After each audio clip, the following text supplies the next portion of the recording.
and welcome to another episode of the Penn Sports Network. Today we have a special episode for you guys. It's the 1-year anniversary of our show. Hard to believe, guys, but I'm joined by Jake Sabotnik, Jeff Hart, and guys, how are you doing? Hard to believe we're already at a year. I don't know. Pretty good. A little emotional over here, man. Oh, God. Look at this Got guy. the waterworks going, man. Look at this dude. It's already been a year. Our baby's all grown up. It is, but, before we get into the actual show, we're going to take a short break for our sponsors. The Penn Sports Network would like to recognize the following sponsors for this episode. Fast Times Screen Printing. From vehicle wraps to t-shirt designs, Fast Times has what you're looking for to make any event shine. Request a quote today at fasttimes.us or stop in at their location on the second level in the Hadley Union Building on the IUP campus. Heads Up Unisex Hair Gallery, specializing in all textures and offering a full range of haircutting services. Hours are Monday through Friday, 9 a.m. to 8 p.m., Saturday, 8 a.m. to 8 p.m., located on North 5th Street in Indiana. All right, thank you to our sponsors for this amazing video. But guys, first things first, we have to talk about the IUP football team coming off a huge win last week against Clarion, and wow, what a performance put on by them. Guys, what's your takes? Dude, Clarion, first of all, the IUP offense looked very strong. We saw how many underclassmen really excel in the game. One in particular is Adam Hauser. Had over 100 yards rushing, and I think 1 or 2 touchdowns in the game. But Clarion's defense just completely collapsed that entire game. And obviously IUP just looked like the juggernaut there. To be perfectly frank, I'm very proud of this team. Last year we saw IUP coming off of their first big loss of the year, especially coming off of Cal. They kind of collapsed. They shrunk against Slippery Rock. Then we saw them drop that game late in the year against Ship. And yeah, I know the season was already almost over at that point. But I was very proud of the resilience they displayed by coming back and just dominating their opponent, especially an opponent that they've struggled with in the past. The last few matchups they've had with them have been comeback victories. Coach Tortorella on his show acknowledged that, the team that plays us best is Clarion. The way they play, it plays perfectly into how we do. The thing I just want to most emphasize was how stout of a team we were all together. You talked about Adam Hauser on offense. Offensively, we had over 300 yards rushing. 142 of those yards came from Justice Evans. And Justice career high. About to say career high, season high, just absolutely killed it for us. I mean, we saw production everywhere. And, I want to talk defensively right now. Because out of the 21 points Clarion scored, 14 of those were in garbage time after IUP was already had a sizable margin. The defense had 7 turnovers, guys. 7. That...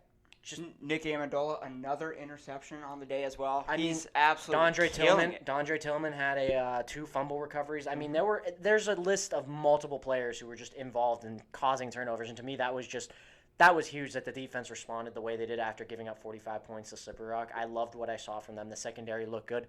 Offense, I actually expected this because I think to be honest, other than the first half last week, the second half they came out and were the IUP offense we were accustomed to seeing. It was that defense we were kind of like, wow, they struggled with Slippery Rock a lot, especially since it wasn't Roland Rivers lighting it up. It was that running game that they had. Yeah. Well, you mentioned how the new mindset coming into that game was. I'm sorry. You mentioned the Coach Tortorella show, and they mentioned on there, and I know it was him and Jack Benedict. They both mentioned that IUP can't be that same IUP team that we saw in the first half. They need to come out guns a-blazing in both halves. They can't, because that was the ultimate downfall against Slippery Rock, was that they let their guard down too easily in the first half, and that's what obviously beat them. But in the Clarion game, they came out, they shut out Clarion in the first quarter, 21-0, and they did the same thing in the fourth quarter. So they obviously tuned something up to where they're the same team in half one and half two, and that's ultimately what led to the big victory. Because if you watch that game, and you could probably go back and rewatch it, there was no momentum shift. All of it was on IUP's side the entire game. And argue against me if obviously you guys notice differently, but I don't think all year IUP has gotten the momentum right out of the gates. They usually wait again until the second half to get momentum on their side. And in Clarion, they had it the entire time. Well, and Jake, I agree with you wholeheartedly. That plays into what I was talking to you guys about earlier. I believe I addressed it last episode of TPSN. We're going to out-talent you in the first half, and then we're going to come back strong after a really good, new game plan going into the half. But against a team like Slippery Rock, that's not going to be as effective because they're equally, if not better, or slightly worse, just as talented as we are, give or take, marginally. But I think what I want to see is this team do that again against Slippery Rock. It seems like every time we play Slippery Rock, the atmosphere is different to me. We play them different. I think we tense up. We saw it from Quentin Maxwell in the first half. He had a slow first half. He threw that pick six in the second drive, and they just look tense. I think IUP gets so riled up and nervous and tense. I mean, I could be wrong. I'm not in that locker room. This is just going off what I see as a fan. But to me, every time I see them play, they just have a different aura around them when they play them. They just play ball differently. Even the play calling to me sometimes just is different. Like when we saw in the Slippery Rock game, they did a pitch play at the 2 or 3 yard line backed into their own territory. And I even said during the broadcast, didn't understand the play calling there, which isn't necessarily one coach's fault, but just sometimes I feel like we just do things differently against a team like that. And Clarion, it was nice because we bounced back and played the type of football we're used to seeing. I agree. I think there's some points where the coaching for IUP starts to go, well, maybe this is what we're not doing is too predictable, so let's try this. And I think that's why we saw that pitch play on the 2 yard line is because it wasn't what they thought that the defense sort of sniffed out, but as we could tell, they easily did. But it just goes back to coaching. They have a solid coaching crew, but I think sometimes they overdo it on offense especially. There were just a couple of plays in that game, and we have one of the most talented coaching staffs and just rosters in Division II by far. I mean, I think Coach Tortorella's record and his staff's record shows that. I don't think anything. The roster says top 25. I was about to say, I don't think anyone would disagree with that. But another one was we came out in the Wildcat in that game.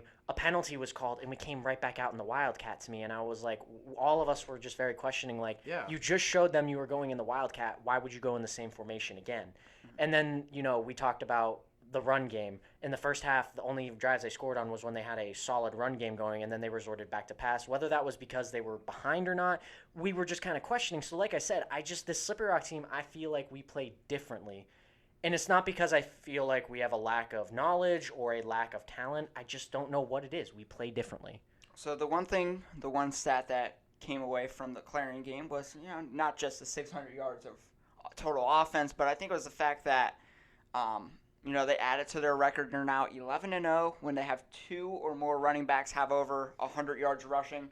They're 11-0 since, I think, 2012, I believe. So that's an incredible stat in itself. But I think this was the most complete game that they've played all year. Like you said, they came out of the gate. They had a strong first half, came even off the halftime, had an even better second half. And it's just about causing turnovers. You notice whenever IUP has a bunch of turnovers and, the linemen are able to get to the quarterback and, stop them for minimal gain on the rushing attack, that they have successful games.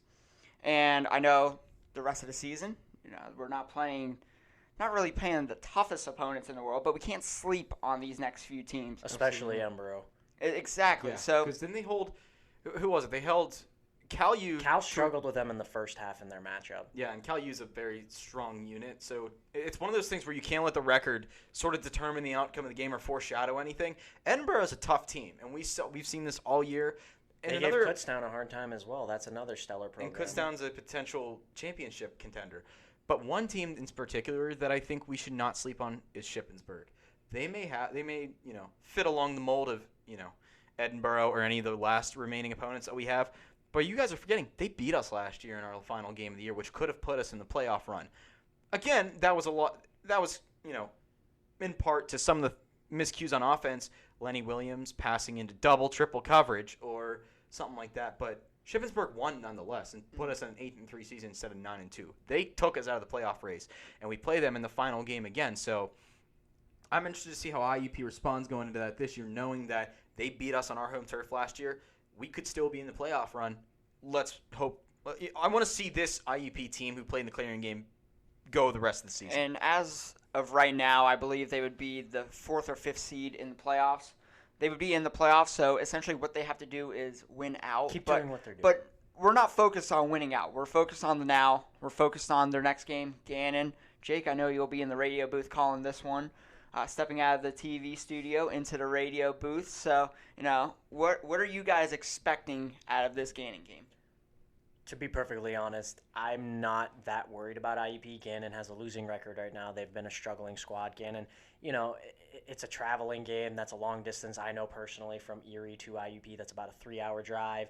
It's just a lot going against the struggling unit. Not to cast any aspersions on Gannon or talk, poorly about them. IUP is just that strong of a program, and for a struggling program that's traveling 3 hours against the currently number 22 ranked, but that will soon change probably after this win. That's asking a lot. I believe they rose up to number 19. 19. I was about to say that just changed as of today, but I think that's asking a lot of them. I agree. I think it's going to be one-sided. I don't see this being a very tough competition. Gannon has sort of gone on the decline in the past few years, and currently, they're nowhere close in outscoring their opponents. The opponents outscore them 222 to 141. And they give up 31 points per game while getting 20. I'm not really anticipating a strong performance by Gannon. Of course, it could be a different day. They have a running back by committee. They utilize their running game a lot. But at the same time, that has to be on point, and they have to do extensive homework to make sure that IUP, doesn't smell everything in the playbook, and that they have at least something they could beat IUP with, something that Coach Tortorella can't catch on easily. But as for the game, if you want my honest opinion, it's going to be IUP all the way. And I know that sounds very biased, but at the same time, look at the stats, look at the records, look at the comparison. There's always a chance of the upset, obviously, Jake, like you mentioned. But when looking, not even just stats, but just looking at how Gannon has played this year and how IUP has played this year, everything, my gut feeling, the metrics all tell me that IUP is heavily favored in this one. You want a big prediction? Expect Jalen Reese and Adam Hauser a lot in this game. Absolutely. I think they'll come out in the second half and be the relief for the starters. Yeah, and I mean, you got to start resting your players, especially later on in the season. Playoffs especially. I think once we grasp playoffs and we are guaranteed a playoff spot, unless seeding gets us out of a first-round matchup with Slippery Rock or something, I say just rest the starters once we're guaranteed a playoff spot. Yeah, absolutely. And as of right now, we're not in the PSAC championship game. We have to get some help from Slippery Rock as well as, kind of win out at this point. So as of right now, you're looking at Shippensburg to be your last game of the season. So you don't want to look too far beyond that. You don't want to look too far beyond this week. I keep saying that over and over, but, we talked to Quentin Maxwell at the beginning of the year, and he said we're going to take it game by game. And that's exactly what they need to do. They can't just sleep on any opponent that they have coming up. But, we'll have to see. Jake, you're going to be commentating the game. Jeff, I know you'll be in the booth. That's going to be on WIUP FM, your alternative source. But, guys, any last words before we get into our special segment of the day? I'm ready to go on that. I'm ready for that reaction. It's so cringeworthy. Yeah, I'm ready for it too. Yeah, so we're going to be reacting to our very first episode. It's going to be interesting. I know Jake's been playing it a decent amount in the office, and I have not liked it whatsoever. I haven't either. I've been laughing a lot. I actually went back and watched it this past weekend just for gits and shiggles. So I won't get fined by the FCC, even though they don't watch this. But by FCC standards, I'm not gonna swear. But yeah, I went back. I went back and just very didn't enjoy that very much. You want to take another sponsor break and then we'll come back? Yeah. So we'll take another sponsor break and we'll be right back after this. IUP Dining Services. Now offering an IUP Dining travel mug, you could pay just $40 for free refills all year long at select locations. For a full list of dining options and regulations, please visit iup.edu/dining. All right, so welcome back to the Penn Sports Network. We're going to be taking a look at our first episode, and let's just get on with it. I don't want to sit here too long. Yeah, we're not going to stop. We're just going to keep on going, so we have to endure this. All right. Holy logo. I don't want it. Hello, and welcome to the first episode of the Penn Sports Network. I'm your host and cultural editor, Stephen Langdon Jr. I think that was when it was first staff writers, Jake Sabatnik and Jeff Hart, and we are here to talk and keep you up to speed with all of Crimson Hawk sports.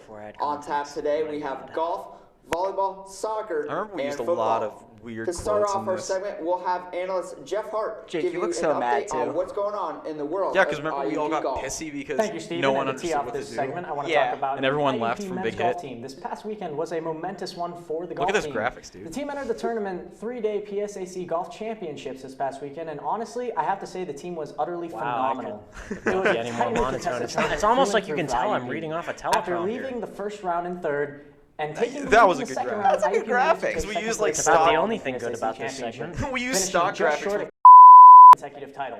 They They Adobe shot Premiere. 68 over 920, which is only 2 strokes To my behind defense, Westchester. though, this was On about top a of the sport team's that I have overall zero success, interest three in. IUP players made Yeah, it you- to the top 10 that was like the golfers, that was like the only including thing you told Matt us. Rodriguez, I literally said, I freshman was Jack like, Buccigross, no, and Nicholas you know, Berger no, I will finished third, cover it fourth, because it's and tied IUP, for but finish outside of second. IUP, I have Excellent job of the zero players interest in this golf weekend, or really. knowledge. The Yeah. individual and team success can ultimately be attributed Remember that was the to none transition other that than Kev head gave coach me for Fred like Joseph. 360 graphics Coach and I Joseph still formally left announced that this would be TPSN. his last I don't tournament think we as did the any coach of the football on team. this one With either. Coach Joseph being Nope. one of the No, we most didn't. respected Oh, coaches no. in IUP No, we sports didn't. history. Because we His wanted to, accomplishments we didn't want to do included the 13 mainstream PSAC sports for the first championships. episode. This was That's truly a right. monumental and emotional decision for Coach Yikes. Joseph, the golf team, and all of IUP athletics. Stepping aside from all the accolades, let's take a look at the IUP women's volleyball team. And then Volleyball Jake highlights to cheating cover. with the sport The he team has 4 covered. games left as of today, none on their home turf, and they head off with a 7-19 Rocking the bow record tie. overall. And I love the salmon colored shirt. Salmon. I still have it. Lots of time within the next Rocking 4 the years bow to rebuild tie, and man. their team. Thanks, bro. Coach Scott Pennywill is left with a team of young athletes who look to break out within the next year or two. To me, he is the John Gruden. Oh my God! I forgot I called him the John Gruden. I don't even get this analysis. The volleyball team was not that good last year. It's not good this And year. Gruden wasn't even I don't even think. Oh no, he was coaching. Yeah, 'cause that he was had when he just was brought started. in. I was about to Yep. say that was when he just started. Yeah. Due to graduation, liberos Jess Marut and Brianna Damiani. Look at that. Look at the. I love the quality of white those still Jess. on the Look right. at Jess Jess. is so distorted. Yeah, well, Jess, you also didn't do the erase tool very well. Who, let's not forget, is only I do have to say the graphics do look very nice. I'm thinking about bringing some of these back now. Osborne talent. I mean, At that'd be least we did cool. something right. I'm kind of thinking maybe we should bring some of these Johns back. Johns. John. I'm making a bold prediction by saying by their senior years, they will have earned on the you. honor Nice cut. of the You definitely couldn't All-SEC tell. team. Nice cut. Although they will miss the playoffs this season, they have a squad that can rally for 3 more potential playoff pushes in the coming seasons. Do you ever notice that when Jake do you notice when Jake starts a new bullet point on his thing, he raises his eyebrows? He goes, Oh, yeah. You like raise your eyebrows Oh, every time. Steve's quote onto the pitch. 7-7. Oh, that's when he was the culture editor. Now he's Unfortunately, big man on the- campus. Yeah, big man on campus, the man janitor. Losing to Edinburgh, 8th-ranked Kutztown. That was a solid graphic. I made that graphic. I don't think it looks too bad. No, I I like think I it. said the graphics are good. I think that was also because we were all like fresh. You guys were fresh in 360, so like, these were like kind of like ingrained in you. I also made that graphic. You can see the IUP logo looks a little distorted. You know what I'm going to tell you, Steve? You got to bevel some stuff, man. Yeah, it looks. That's before I started doing graphics for 360. And has also added 3 goals in her 15 games played. The team will head to Erie for the next 2 games. Steven, your eyes look lifeless and dead. I gotta say, Steve you did look dead on the inside. Steve did a great job reading off the teleprompter, though. Besides my tie being like not pulled up all the way, it doesn't look too bad. Oh, a little bit of a camera bump. Oh yeah, because I remember Charles was doing it and he wanted to pan out, and so he bumped it a little And bit. Charles was mumbling the whole time too. Jeff and I look like we want to kill ourselves. Quite honestly, I think after overcoming Oh my god! I said, Jeff, what are your thoughts? And Jake starts talking. by 9 points, Oh my God, I never caught that. Lenny Williams named IUP. Oh yeah, we did talk IUP football. I forgot. Yeah, I thought we did. Dude, the cuts look so bad. as usual. Salmon man. Chris Temple that game, but I think coming Chris up next Temple. week or this That's a coming name week we haven't against heard in a Seton while. Hill, we're going to see a lot more out of them. All I saw from the football team this week was what I've been wanting I don't to see think Jeff was even paying attention to IUP football at that point. I saw Nope. that they were- Because literally, I had just met you guys. Jeff's not looking at the right camera. I was like, I wasn't even a comm major yet when we first started doing this. I had no idea that like the red camera was the one that was like active and live. Like, I give myself credit. I think I did pretty good for being a non-comm media Yeah, it student. wasn't too bad. Now, Jeff, I love how you always squint during the video.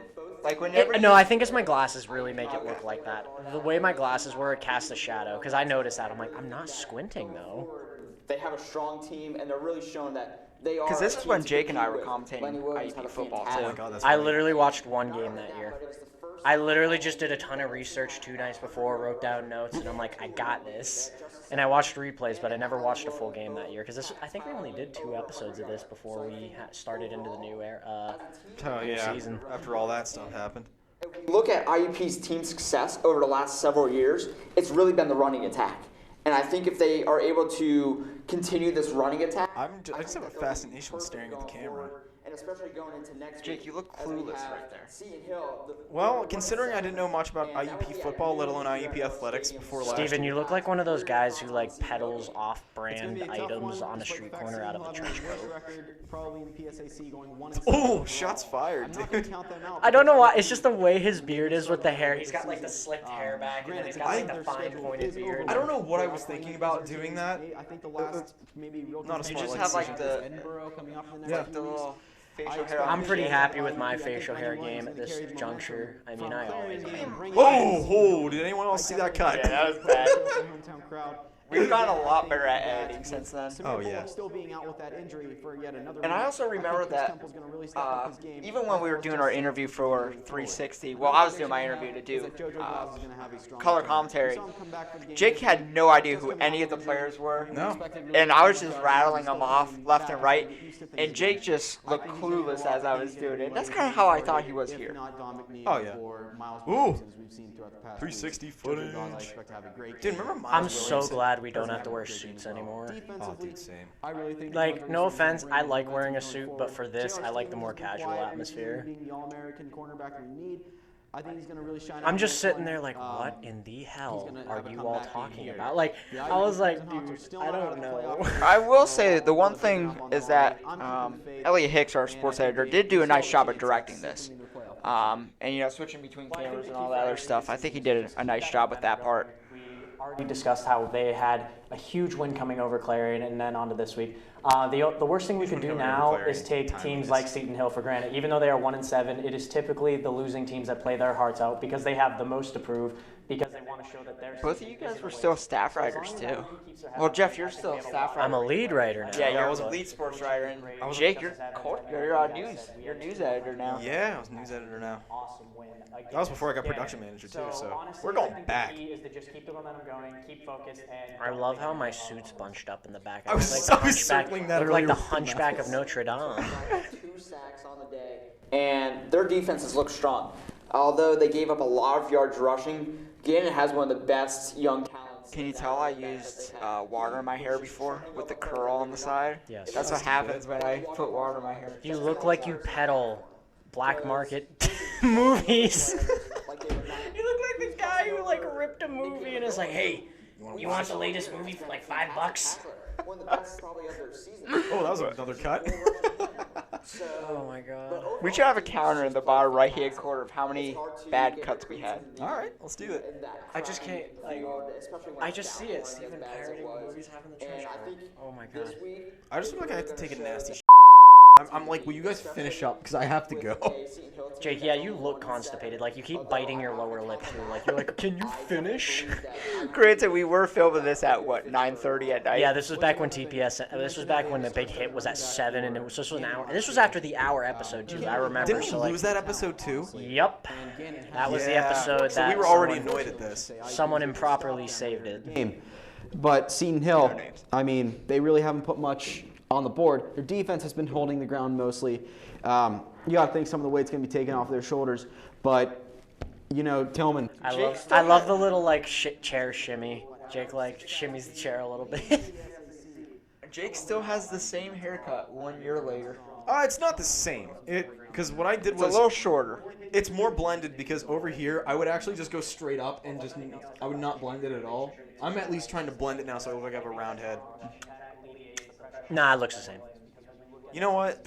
So does mine. I I will say, Jeff, your beard is on point right there. Is Yeah. it ever not, though? Jeff's precision when it comes to trimming his beard is I was about to say, I phenomenal. don't think there's too many times you guys have seen my beard where it's like mangy. I've Yeah. never let it get to that point. You should let it grow out. Like that can again? obviously maintain it, but, you know, grow it out and then Like get the that handlebar again? mustache going.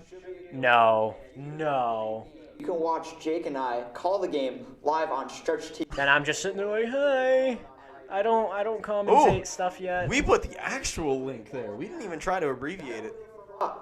Make sure you... Us. You sound like the Count. Us. IUP's the big hit. All right, Jeff. Thanks for making me feel a lot better about myself. We all were terrible this Okay. episode. Next week turned into 1 week later, and that was it for like 6. I was about to say, no, we got 3 episodes in. Camera, Charles, Mike Mike Costa, ran audio, Costa, the big and then Costa. description of the pen. I All expect rights big things reserved. out of IUP. I think Lenny Williams is going to carry the momentum Oh, is this from the Is this the blooper reel? Yep. Now, what was the last game we played? I forgot. Clarion. I forgot who we played. Yeah. When your brain just quits. Alright, I'm Wow. That was Woof. rough. All right, so Woof. get all your jokes out now. I think I did throughout the entire video. Dude, that was rough. I'm glad we've migrated into the conference room and we're now more loose when it comes to talking. Yeah, and I think our former editor-in-chief, Seth Wilcock, and I think we came up with the idea, I don't know, maybe a couple days before that. Maybe like the Friday. It was a week before. It was right after Friday Sports Talk Live when all of us were done with it, and you brought Jake and I aside, and you're like, hey, I have this idea. Are you guys for this? And then literally that next week, you're like, okay, we're doing this on Wednesday. You let us know on Friday, and we did it on Wednesday. And I mean, as far as the episodes have gone, they've progressively gotten better. We've gotten athletes. You can even watch our interview with Joanna Straka, the tennis athlete.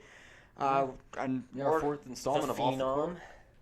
Yeah, I mean, big things are coming to TPSN, and I mean, wow, it's been a ride. Well, we have to take a few minutes and thank you guys, the fans, for at least sticking through us. I know we haven't been starting off. We were very, I wouldn't say, we were inconsistent on uploading content, but there was also a lot of behind the scenes. I can't say drama, but behind the scenes work that we needed to do as well. And once we finally established a place to record, we got content consistently flowing, we got Off the Court started, that's when we really started picking up. But in the beginning, we know it was rough. You saw it right there.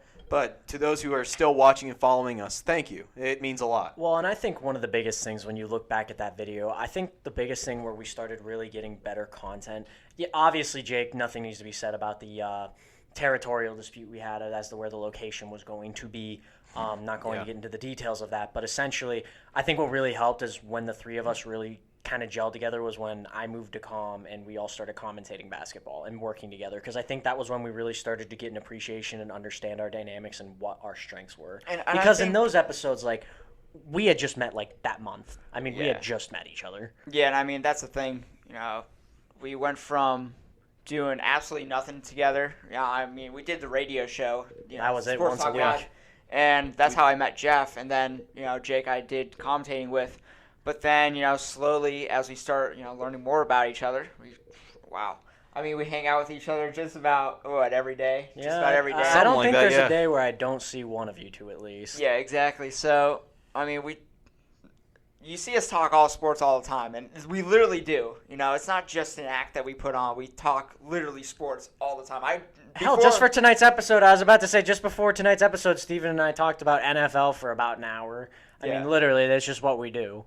Yeah, so, I mean, a special thanks also to Sean Seaman, our videographer. He has Couldn't do it without him. He has done a lot for us. Shout out to Mo for obviously giving us the space and the permission to do this, and Seth, like you said, Katie for our editor-in-chief now, just everyone who's made it possible and given us the resources to succeed. Absolutely, it's been a ride. But we aren't done yet. We got more on the way. Yeah, well, Jay, we still have. I mean, we'll be able to be back here for our 2-year anniversary next year. Yeah. So What are we gonna watch then? The first episode of this season. I don't know. We'll have to decide. We'll plan something. We'll have to decide then. But I mean, that will just about do it from us here at the Penn Sports Network. Thank you very much for watching. From your host Stephen Langdon Jr., Jake Slobotnik, Jeff Hart. We'll see you guys next week.